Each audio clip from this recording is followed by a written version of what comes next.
Stop using church intimidation, control and manipulation.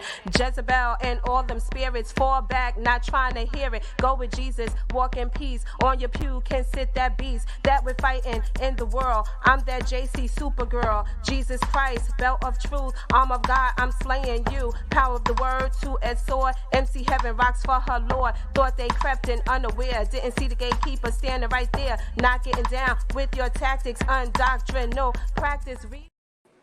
Hey, everybody. God bless you. Welcome again to the Crystal Jones Show. It's this show that's all about life's balance. I'm glad to see you all come back again and join in with us. We're always glad to have you.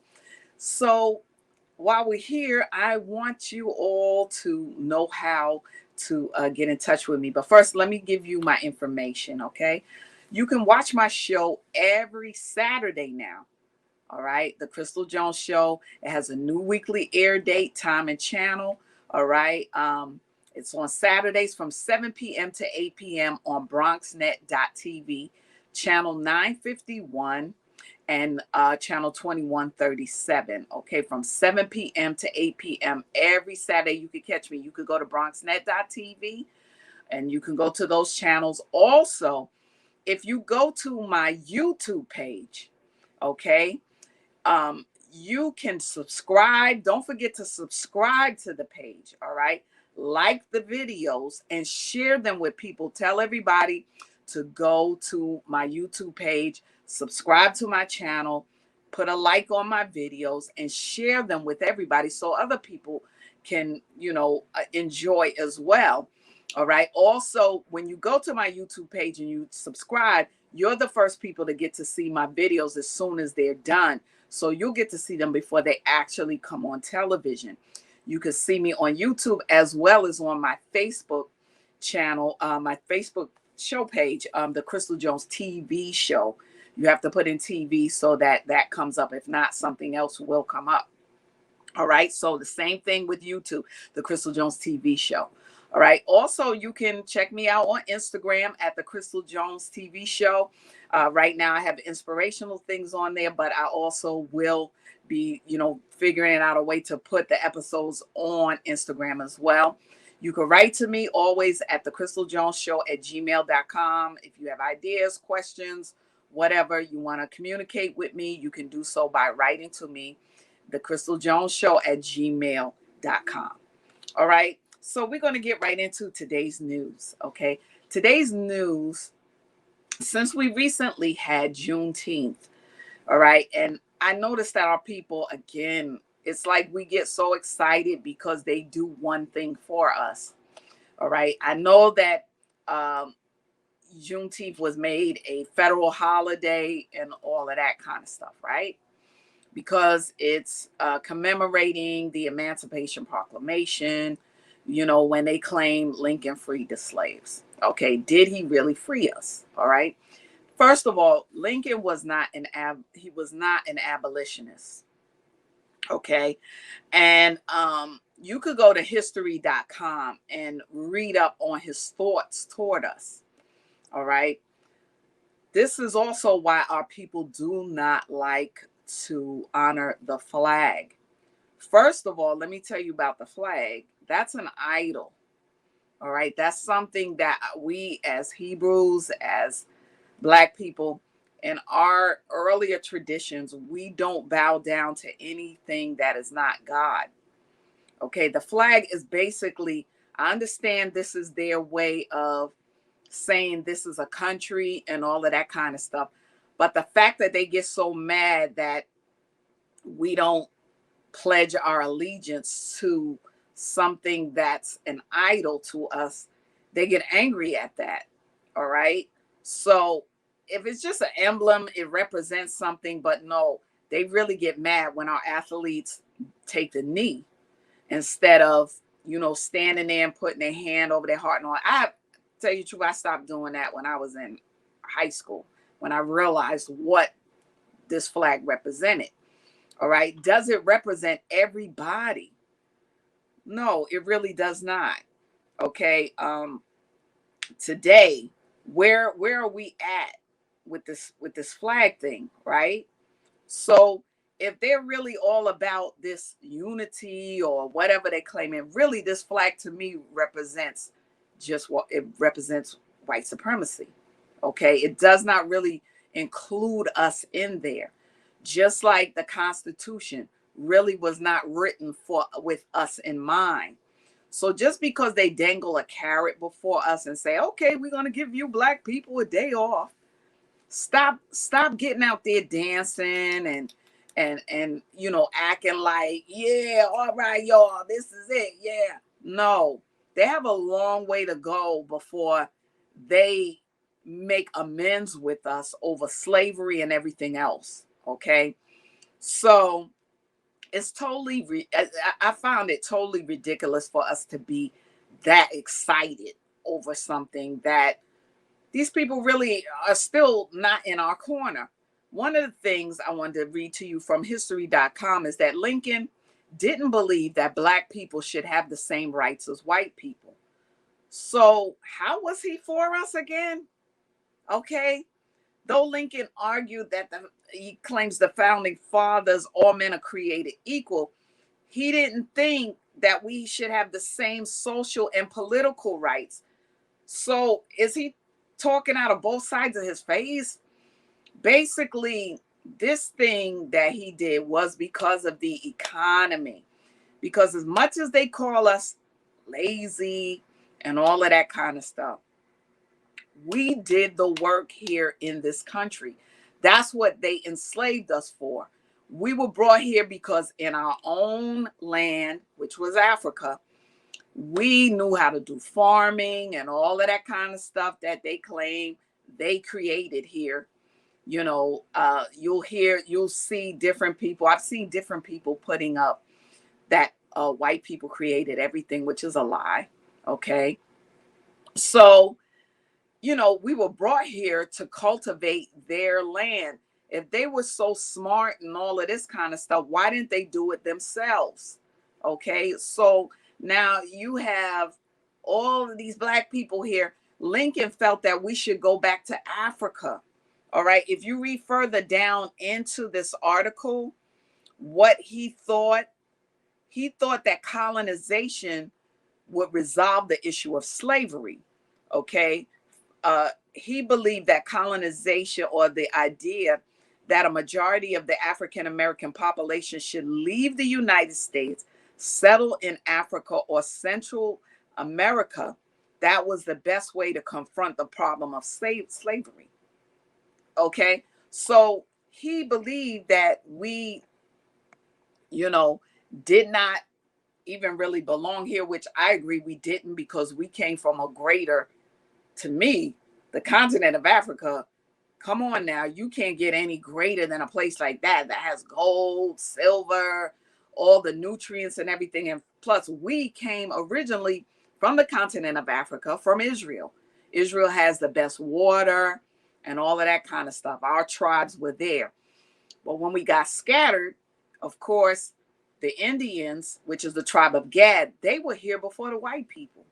They were here for for hundreds of years before the white so-called settlers started coming over here and claiming themselves to discover something that was already here. How do you discover something when you got there, people were already there cultivating the land? Our people, the Gadites, were still trading with the Africans on the African continent. So all of this was a lie. All right. So now you have exactly what the Bible basically told us about how these people in Maccabees, if you go to the Maccabees, which is in the Apocrypha, which was the original Bible, but they took that out of the Bible because they didn't want people to know the truth. They didn't want us to know the truth. If you go to First Maccabees, the 3rd chapter and the 48th verse, okay, now I'll start at the 46th verse. It says, wherefore the Israelites assembled themselves together and came to Maspha over against Jerusalem. For in Maspha was the place where they prayed aforetime in Israel. All right. Then they fasted that day and put on sackcloth and cast ashes upon their heads and rent their clothes, and laid open the book of the law, wherein the heathen had sought to paint the likeness of their images. So this is when white people started painting themselves on our images, on our pictures and things like that. This is when they started. If you look at the different paintings of us, even in Israel now, they're black people. They started painting over them as white people. That's why you have white Jesus. Okay. It says it in First Maccabees, the third chapter, First Maccabees, the third chapter of the 48th verse. Okay. This was a time where they had taken over our temple, and some of our people got afraid and started joining in with what they wanted them to do. They wanted them to forsake the laws and commandments that, was given to Moses for us. So this is why I was keep telling y'all, stop joining these surrounding nations with the crazy things that they do, because none of that stuff is what we're supposed to be doing. This is why we lost the land, is listening to these people do this nonsense, and this angered the Lord our God, right? So this is where they were called the heathen. This is where they had sought to paint the likeness of their images. They painted white people on top of our images, our pictures, because back then you have the pictures and things like that carved into the walls and all of that kind of stuff in the books and whatnot. This is why you come up with all these white people that they lived, that they're from Israel and all, no, that all of that stuff is a lie. The people that you see there now, like I told you, they're of German descent. They came over from Germany. All right. So this is what's going on. So stop getting excited with these people. They need to give us our money because we built the country. We had Benjamin Banneker who had, he designed the Capitol and all of that kind of stuff. All of our people have been architects and all of this stuff when we were over in our land, when we were over in Israel. Before that, we were a blessed people and still are. Okay. So now we're going to also go to why we don't respect what they do with the flag. Now we have a young little boy by the name of Cody. He, little 6-year-old boy, minding his business. There's an outrage over this man who shoots the 6-year-old, and he was released only on a $10,000 bond by a white judge who decided to lower the bond for him because she felt like the bond was too high. Now, this man is Vietnamese, right? So why is it that he was given the chance for a lower bond for almost killing a black child? This is a 6-year-old boy that he shot. Now, with the video that you're going to see, they didn't show the first part where the boy is telling you that the man first chased after him with something else. And then after he couldn't catch him and the boy came back to retrieve his bike, he's 6 years old, he shot at him through the window. So let's take a look at this and see if you should be jumping and shouting over Juneteenth. Let's see what's going on with little Cody. So what's going on, Dirty Laundry family? This is Bill Money in the building. I'm tapping in with another video. Good morning, good afternoon, good evening. So I came across this story on Twitter. Somebody sent it to me on Instagram. And it was posted on Twitter. And this was an incident in which an Asian man named Ryan Lee Wynn shot a 6-year-old boy named Kobe Daniel, who left his bicycle in Mr. Wynn's yard. Had returned to retrieve his bicycle. Ryan Lee Wynn went after the 6-year-old Kobe with a sledgehammer initially, and then he went into his home, retrieved a pistol and apparently shot through the window, and he shot the 6-year-old Kobe Daniel in the arm.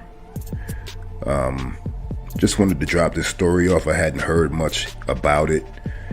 I don't watch the news, but as I checked social media, there's very little about this story.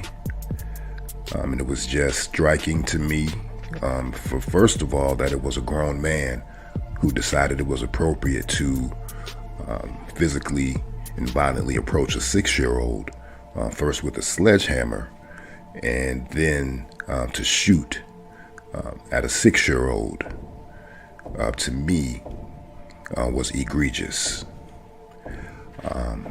I guess the story really broke and came to light after Ryan Lee Wynn posted bond, and it was a $10,000 bond, which definitely was very low for an attempted murder. So I'm going to go ahead and play the news clip, and I'll get back on the other side. I'm not sure what station this is from, but you'll check it out. And again, I'll be back on the other side. 3 days after this accused shooter shot a little boy, he walks free, making bond on Tuesday. It has this family angry and confused. And I'm trying to figure out how he got a bond that was so low for trying to kill my kid. Arnold Daniel trying to figure out why Ryan Lee Wen is out of jail after allegedly shooting his son Kobe. He tried to hit me with a sledgehammer, but that's not gonna work because I'm too fast. So then what did he do? Got a gun, boom, shot me right here. It's all on video Saturday afternoon on Candlewood Lane. You'll see kids playing, hear a gunshot, then Kobe realizes he's hit.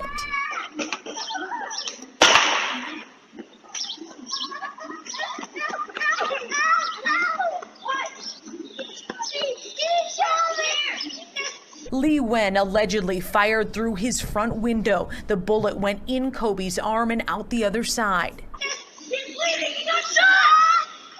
Kobe got shot! Kobe got shot! Police! Did it hurt? Yes. You point to it? Show us where it's at. Right now, he's not even processing exactly what happened. You know, he don't realize how close he came to not being here. But I realize it. 29-year-old Lee Wen is charged with assault with intent to murder. He's apparently had issues with neighbors in the past, and this time, Dad Arnold suspects Lee Wen was mad Kobe's bike was in his yard. I'm irate, really. I mean, I can't function, and I don't know what to do. A Washtenaw County judge gave him a $10,000 cash bond, which he made Tuesday. This is him walking out, picked up by family. The prosecutor's office shocked at the low bond. They're filing an emergency motion to get it changed. A judge's order not to return home, but it's a piece of paper, says Arnold. I'm scared for my family. Now, had this been a situation where a black person had assaulted an Asian person, especially if this was a black man who attacked an Asian child with a sledgehammer and then shot them in the arm, I'm sure this would have made national headlines, and we would have been talking about hate crimes charges and everything else, especially with the current climate, this current anti-Asian hate propaganda that we've been deluged with, you know, from the left. That's what I'll say, you know. So when I see situations like this and they kind of quietly get swept under the rug, on top of the fact that this man was charged with, you know, assault with intent to kill, and then was subsequently released on a $10,000 bond, I think that's pretty outrageous. I think this needs to be called out. You know, what if he would have shot that little boy and killed him? You know, then we would have had Benjamin Crump, you know, marching on City Hall, and it would have been a circus. But I just wanted everybody to check this out. Share this out to your social media. Do you see what I'm trying to tell y'all? Our lives don't matter to these people at all. It doesn't. And the whole thing about, and I understand any group of people that are racially fought against, they have the Asian bill and stuff like that. But why for one group of people when if hate crime is a hate crime against Asians, against blacks, against whoever, if it's a hate crime because of your ethnicity, it's a hate crime. So what about us? Why is that not considered a hate crime? Against a 6-year-old, good and doggone well, if one of us would have shot a white kid or any other kid, we'd be dead. They'd have killed us. They would have sent the cops over and they would have shot us down in front of our family, shot our family and everybody. They hate us. Okay, so it's just a shame that it's blatant racism going on in these communities. And here this little boy, 6 years old, you hear him running down the street screaming, he shot me, he shot me. Can you imagine what kind of bloodshed massacre that could have turned into?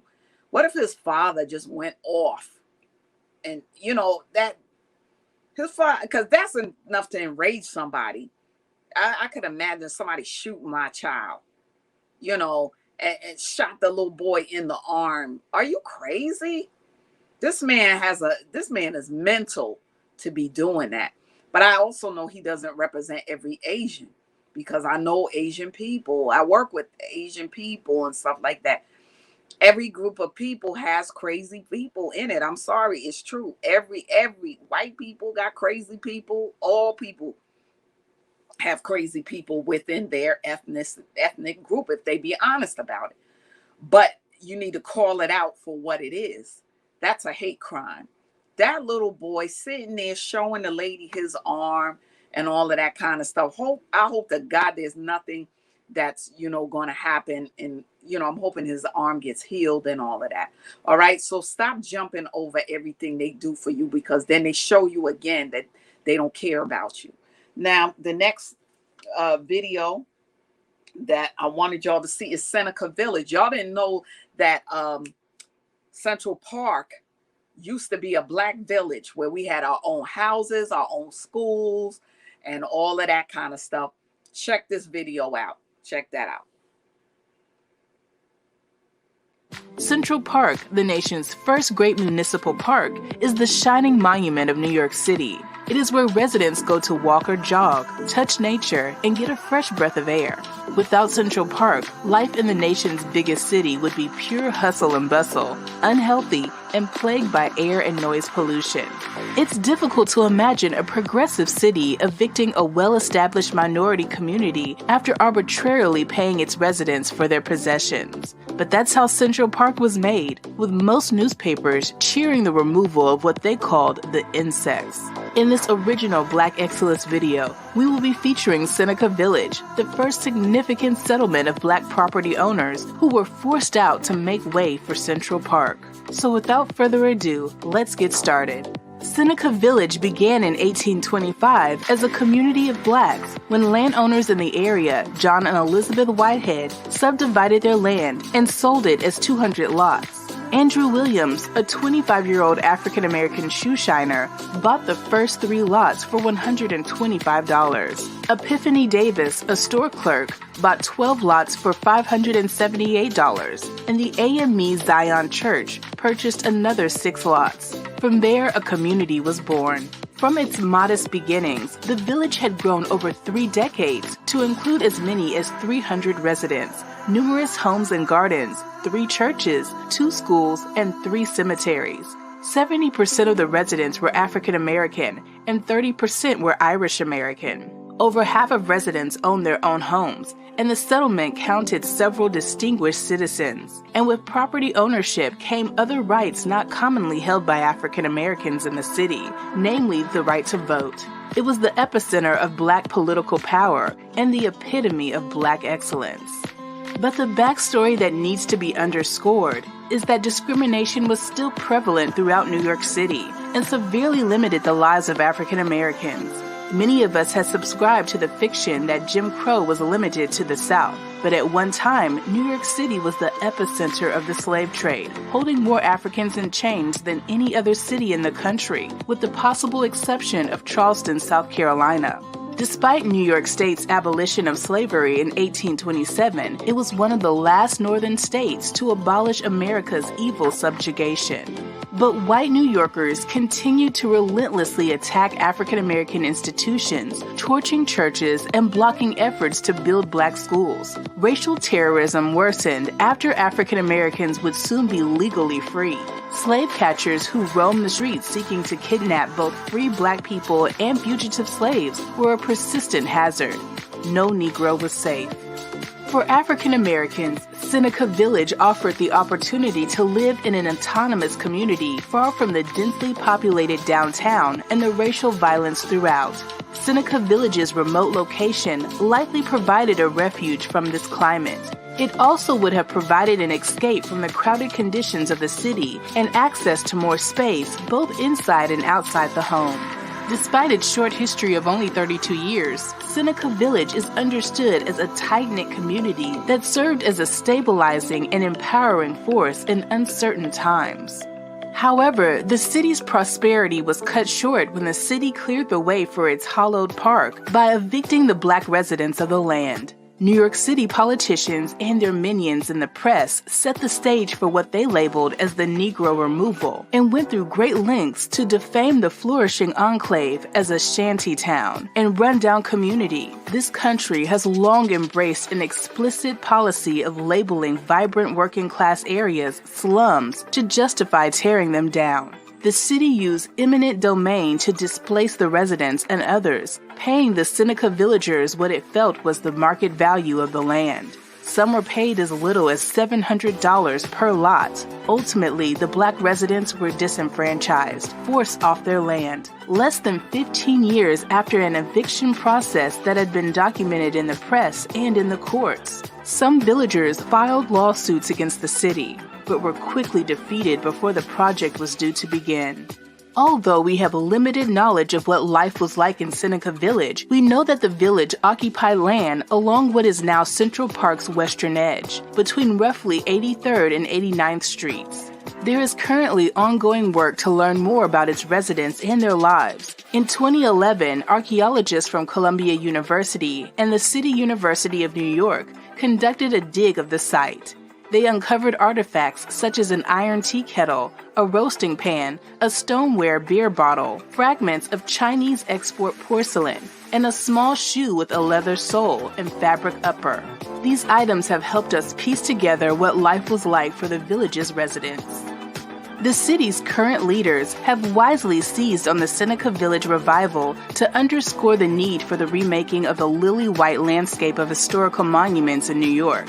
The planned Central Park Monument will celebrate the heroic Lyons family, charter members of the New York City Free Black Elite who owned land in Seneca Village and ran a stop on the Underground Railroad in Manhattan that sheltered hundreds of escapees from slavery. By elevating this family, New York City is drawing an explicit connection between the aspirations that Seneca Village represented for the black families who invested in property there and the racial terrorism that African Americans, including the Lyons family, often faced in crowded upstart Lower Manhattan. Today, there is almost no recorded trace of Seneca Village's population following the construction of Central Park, and no family members of the villagers have been identified. Nonetheless, ongoing research and archaeological digs continue to take place, hopefully uncovering more information about Seneca Village's past. But in the meantime, we want to salute all of the members of the Seneca Village community. We hope to learn more about your daily life and your struggles. May your legacy live on. Isn't that sad? Another area that they had taken from our people. Now with Tulsa, Oklahoma, they had burnt it down to the ground. That's how jealous and mad they were of it, and made up some story that was the excuse of them doing it. There's no excuse for it at all. They were mad and jealous because we were prospering. They don't want to see us move forward. I'm talking about the supremacists. Not all white people are like that, or any group of people, but there's a large majority of them that don't want to see us be successful. Same thing with Seneca Village. You see how that was. We had that place of our own, but they did it this time. See, they sneaky. This time they did it through eminent domain, and this is how they can do when they call martial law. So be careful when they trying to rile everybody up so that all these protests come and whatnot, so that they could declare the place in a state of emergency and all this kind of garbage, so that they could bring in the troops and all of that stuff. And because then when they do that, then they could declare eminent domain. And that means that everything in this country is owned by the government. And then they could come and steal your property, because that's what they do. This is that Esau mentality. This is what I was telling you. This is the fight between Esau and Jacob in the Bible, biblically. And it's been like that for centuries, okay? And this is the end times now. So you're going to see more and more of this amping up. There's going to be who's on the Lord's side and who's not. So now this next video that I have for you is Blacks with farming. It's the future of Black farming. All right. So we're going to go to that, because we definitely got to do that, because there's shortages already that they're not reporting. There's shortages with water. There's shortages with food. And I've told you all, please get your stuff, ready. Start growing your own food and everything like that, because those who don't are going to be in a real bad predicament. All right, so let's check out the future of Black farming. Just last week, we told you about complaints of racism and discriminatory practices from Black farmers in the Bay Area. This week, we're bringing you part 2 of this report. ABC Action News in-depth reporter Anthony Hill spoke with young African-American farmers to find out what's being done to give the next generation of farmers the tools they need to be successful in the agriculture industry. When I'm out actually working with the plants in the field, I feel a better connection. Black farmers have long complained that racism and discriminatory practices are leading to the disappearance of Black farmers in our area. But that's not stopping a new generation of Black farmers from learning the trade. This is James Pleasant, and he's a new farmer. Technically, only a couple of months. The USDA certified his land in Citrus County as a farm back in November. His farm is only about 5 acres, but his dream is a lot bigger. My future aspirations is to do good on this 5 acres so that I can go out and get 50 acres and do way better on. James works night and day to cultivate his turnips and collard greens. He's only 40 years old, which is considered young in a profession where the average farmer is about 60. He hasn't always lived in Citrus County, though. Originally from Philadelphia, he decided to trade in the hustle and bustle for a slower pace and connection with the land. I feel better farming, and I feel more like I'm accomplishing something working on this farm than I did knocking doors, even though knocking doors and being a door-to-door salesman paid for this farm. And though farming is a new trade for him, he comes from a long line of farmers. My grandfather was a sharecropper on my mom's side. My grandfather on my father's side was a farmer also. My dad grew up farming. James and many other young Black farmers know that farming is not for the faint of heart. But there is one local organization that's doing everything they can to help young Black farmers in our area excel. If it wasn't for them, I wouldn't even have them turnips in the ground. With the new generation of farmers, what we're seeing is a lot of young folks coming out, a lot of folks from the cities, the urban farmer coming out to the country. Dr. Latricia Wilson is with the Florida Black Farmers and Agriculturalists Association. Her organization supports local Black farmers. With the pandemic going on, we've had some online webinars to help train farmers. We want to tell them about the programs the USDA offers, and we're applying for grants to make that happen. Dr. Wilson said she's noticing more younger people interested in farming. A lot of them are doing gardens in their house, around their house, and they're saying, hey, maybe I can go back to the family farm and do this for a living. Her organization is also embracing the future. Eventually, they want to teach their farmers how to use the latest technology in agriculture to stay competitive. But you're looking at drones, you're looking at, some wonderful technological things that are going on. And the young folks, surprisingly, with all the video games they're playing, they're actually very good at it. Though some young black farmers are learning the trade through local organizations, research, and hard work, many are deciding to study agriculture at the university level. We've been trying to cultivate new and beginning farmers. Our farmers are younger. I sat down to talk with Vonda Richardson from Florida A&M University, a historically black university. They have one of the best agriculture colleges in the country. According to the Census of Agriculture, 100 years ago in 1920, there were about 13,000 black operators of farms in our state. Today, that number sits at about 2,000. That's why Florida A&M University is trying to prepare the next generation to embrace all of the aspects of agriculture. There's more to agriculture than just farming. There is the science, there's the business, there's the law, the environmental side of agriculture. Vonda says many of their students are from the Tampa Bay area.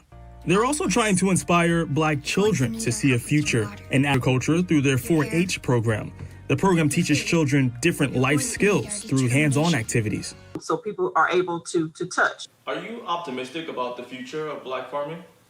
Yes, I am. The agricultural side of it is being able to whet that appetite for agriculture as a business. And so as we develop this new generation of agro-entrepreneurs, not farmers, but agro-entrepreneurs, I'm very, very, very optimistic about the future. Young black farmers I've spoken with tell me they're also optimistic about the future of black farming in Florida. For them, farming and having that connection with the land signifies a return to our roots. In Citrus County, I'm in-depth reporter Anthony Hill, ABC Action News. Okay, so as you see,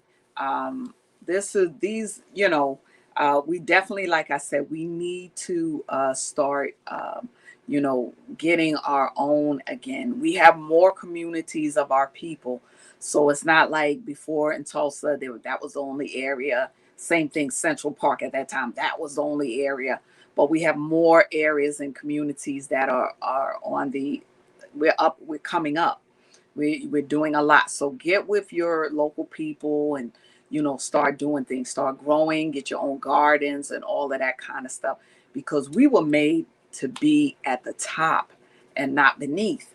If you read 2nd Ezra, the 6th chapter, and go through the 56th through the 58th verse, it's going to tell you how God appointed us on top, not on the bottom.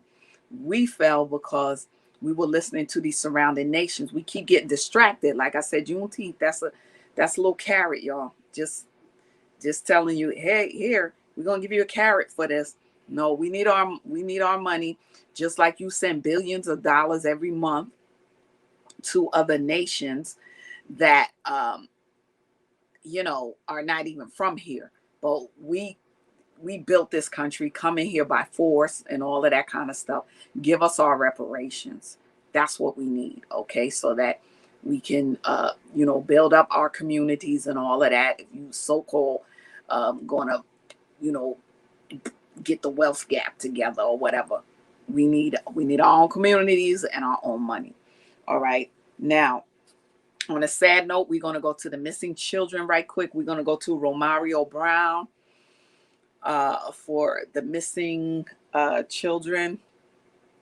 missing youth. I'm sorry.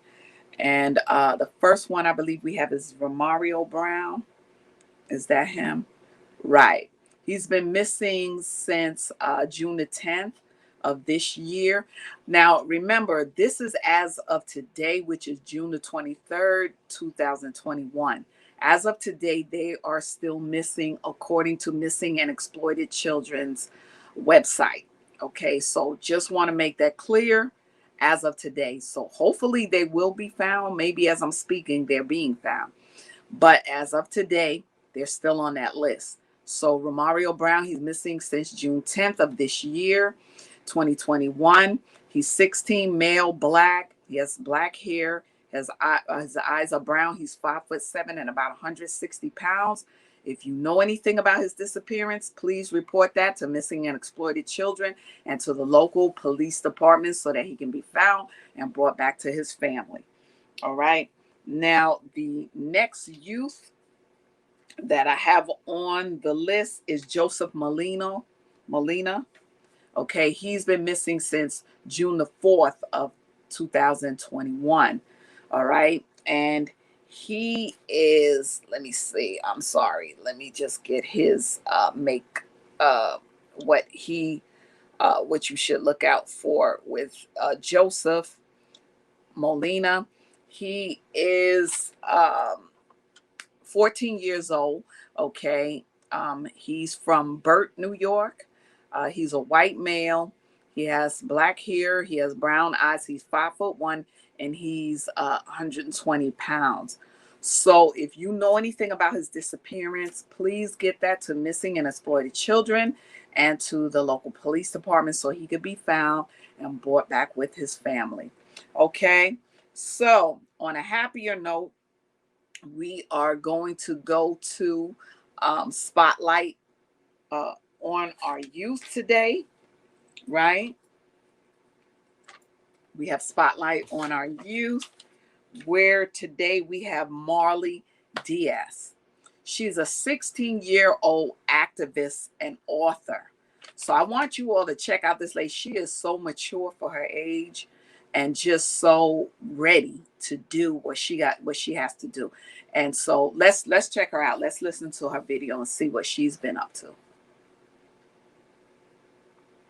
My name is Marley Diaz. I am an author and an activist. So when I was 10 years old, I was a very avid reader, and in my 5th grade class, I didn't see black girls as the main characters in any of the books that we were assigned. When we actually got into the classroom, the books were just mainly about white boys and dogs. So I've aimed to collect 1,000 books where black girls were the main characters, and now over the past 4 years, I've collected 12,000 books where black girls are the main characters and written my own book, which is called Marley Diaz Gets It Done, and So Can You. And it's essentially about how kids can use their passions and things they care about to create change in the world. One trailblazer that's really inspired me and kind of pushed me to be great is Augusta Baker. She's an unsung hero, really, of the literary world. She worked in the New York Public Library for 37 years, and she did a lot of work on diversity and inclusion. And even though I wasn't alive when she was alive, I know that I follow in her footsteps, and the work that she's done really created a way, especially in the East, for kids and for adults, especially black adults and black kids, to care about diversity. It's kind of amazing to think that I never knew who she was when I started my campaign, and obviously she never got the chance to meet me or hear about me when she passed away in 1998. But it's like the fact that our work is so closely aligned that I can see I use her history and her example and shine in her light and figure out what I'm going to do with my campaign next. So it's really inspiring, especially when she started her work in like the early 1940s, that she was living in a segregated world where so many people didn't care about the narratives of black people, and she really had to be both smart, strong, and brave, which are things that I try to be with the work that I do. She went about the work that she did in a very respectful way, where she wanted to make sure that the kids that were reading these books weren't pushing out the stories of white people, weren't pushing out the stories of the majority. And I try to use that lesson of letting people know that I care about what white people have to say, I care about what black people have to say, I care about what Pacific Islander, Asian, Latina, people with different abilities have to say. And the campaign is about creating a space for all, rather than pushing one group out and letting other groups in. I try to apply Baker's work into mine by making sure that I allow for kids to know that their voices matter too, and encouraging them that the power of reading really allows for them to become change makers and to become people that adults care about and want to listen to, so we can become the next generation of people that change the world. My message to the next generation, which is really my generation, is to use their passions and the things they're interested in as a fuel for change. And remember, everybody, if Marley can do it, you can do it too. So proud of her. Let's continue to encourage our young black youth. All right. We do it in our communities. They're doing everything, the sports, everything. Everything. They're doing it in all these different black communities. Let's continue to encourage them to write books and all the different gifts and talents that are in them. Let's continue to push them forward, as well as push each other. There's a book in all of us, believe me. All the stuff we done been through here in this country, there's a book in all of us. All right. So on the next part of our show, we're going to go into, of course, our health. We're going to be talking about health tips, health and wellness. Okay. Today, we're going to be talking about why getting enough sleep, is important. Okay. So let's look at why getting enough sleep is important. If if you could put that up there for me, the different things that I put up for getting enough sleep. You get sick less often, okay? Also, you stay at a healthy weight. Yes, water, sleeping. It lowers your risk for serious health problems like diabetes and heart disease. And it reduces stress and improves your mood. All right. You're able to think more clearly and do better in school and at work. All right. And also you get along better with people. When you're well rested, your thoughts process is flowing, you're thinking, you know, you're not tired out your mind, making crazy decisions and things like that. Even though people pride themselves about, oh, I'm best when I work, you know, crazy like that. No, you're not. Get some rest. Okay. That's what you need to do. Okay. So now let's go to the business segment of our show today is business tips, and write a business plan, please. Everything that you're going to, you know, any business that you want to do, write down your plan. How is it going to come about? What is it that you want to do? How is it going to come about? Also, make sure you do your research in the arena that you want to go into. Research it out. See how it works out for other people, what they do to make it work. And then add your thing to it, what you think would help in your situation, because every business is different. Okay. So we're going to go into today's lesson, which is Leviticus 19. It's going to be on keeping God's laws. All right. Because this is what we have to do. You know what I'm saying? To keep ourselves in the will of God. All right. So now in Leviticus, the 19th chapter, it talks about how the Lord spoke to Moses, saying, speak unto all the congregation of the children of Israel. Say to them, you shall be holy. Holiness is a lifestyle, right? For the Lord your God, he is holy. You shall fear every man, his mother, his father, and keep his Sabbath. So respect your parents, okay? And keep God's Sabbath. That's important to the Lord. The Sabbath day was made to be a day of rest. And he keeps reiterating this throughout the Old Testament. He says he's the Lord our God. Turn not to idols, nor make yourselves molten gods. I am the Lord your God. So he's telling us, don't turn to the idols. But now when we look in I believe it's the other part that I had, the Maccabees. When we look into the book of Maccabees, right? I believe it's first Maccabees, the first through the third chapter. I wanted to, excuse me, share that with you. What was going on? And I read a little bit to you of what happened as far as winded up. This is how white people started painting over our pictures and portraying them as themselves. Now, what happened is that Alexander, the son of Philip, the Macedonian, he came out of the land of Kedem.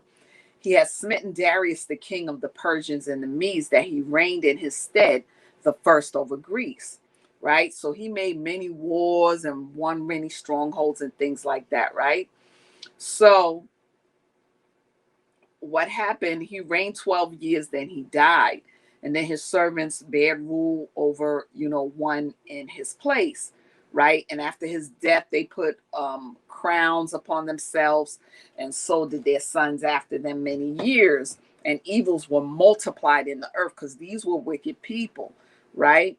So in those days, there went out of Israel, which was our country at that time, wicked men who persuaded many. So there were people of our own people, which we have our own people who are doing things against us today and pretending that they're really in our corner, but really they're siding with the supremacists or just with themselves to go against us, right? So there were out of Israel wicked men who persuaded many, saying, let us go and make a covenant with the heathen. They wanted to be like the surrounding nations, right, that are around us. For since we departed from them, we've had much sorrow. So they weren't happy unless they were doing something wicked, right? So they got the people who would, do this thing, and they started building a place of exercise at Jerusalem. So I started telling you about naked exercises and things like that. This is what these type of people wanted to do. These surrounding nations that our people who were down with them wanted to do, these people did all of that, kind of like what's going on today. It was to distract us, to get us into these sports and all of these kind of things, to get us off track, so that we stop going to our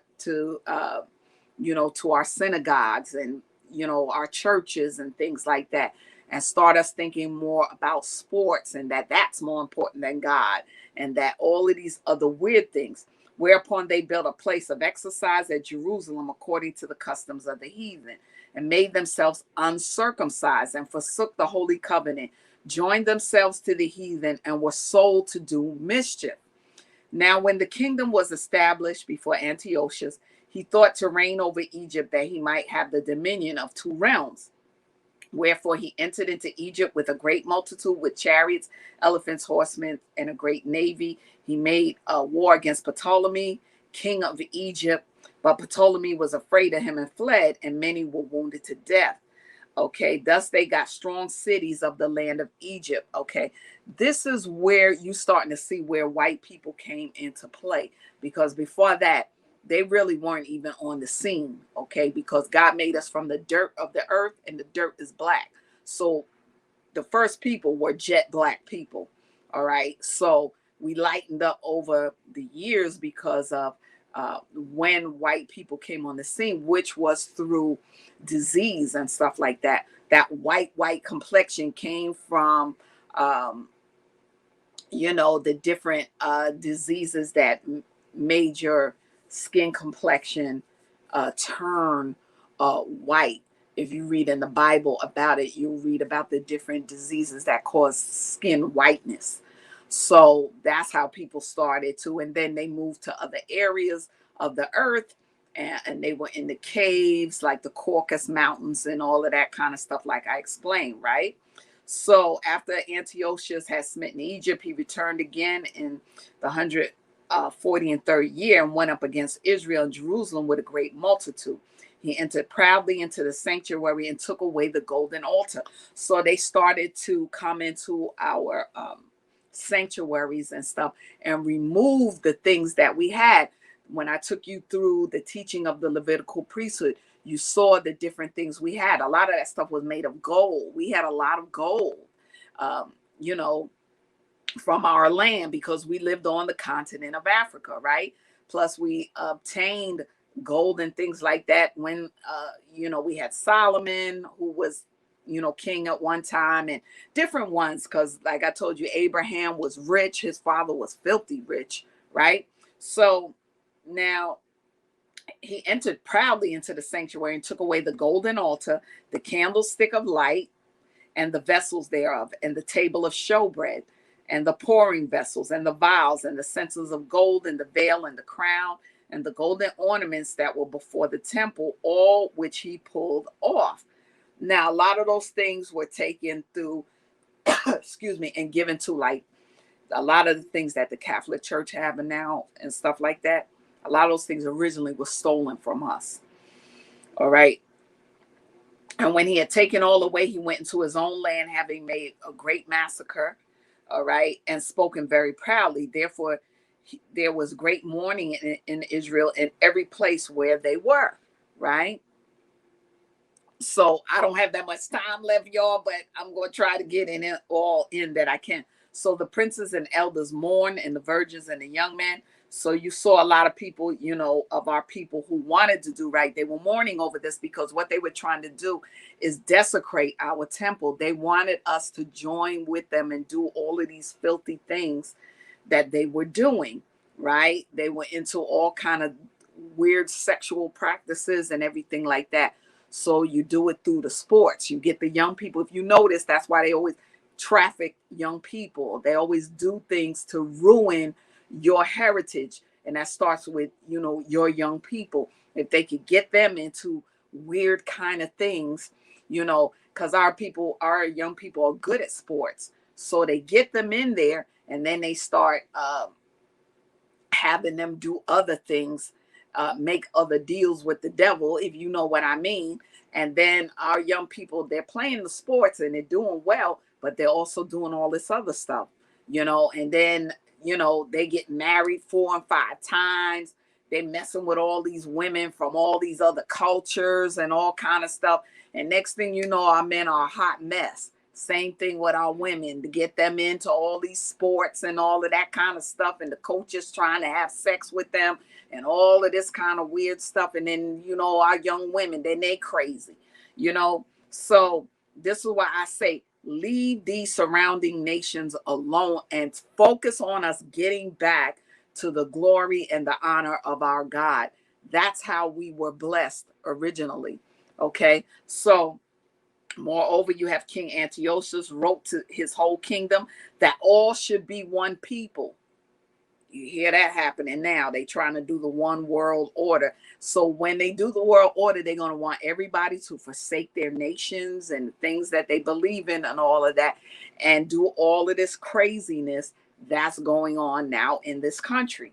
All right. And everyone should leave his laws. So all the heathen agreed according to the commandment of the king. All these people left their religious beliefs.